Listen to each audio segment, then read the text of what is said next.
उसलाई कति माया गर्छ श्रेगे त्यति माया गर्छु जति म मेरो आमालाई गर्छु क्या त्यति रेस्पेक्ट गर्छु जति मेरो आमालाई रेस्पेक्ट गर्छु उनी मेरो सबथोक हो जस्तो लाग्छ माया चाहिँ एउटासँग हुन्छ सबैसँग हुँदैन अनि माया सबैले पाउन पनि सक्दैन कतिजनाले माया पाएर पनि कसले कदर गर्न सक्दैन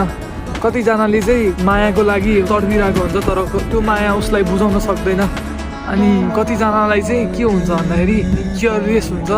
उसले बुझ्न सकिरहेको हुँदैन कतिवटा कुराहरू त्यसरी नै जाँदो रहेछ लाइफ चाहिँ होइन आफूलाई चाहिएको टाइममा चाहिँ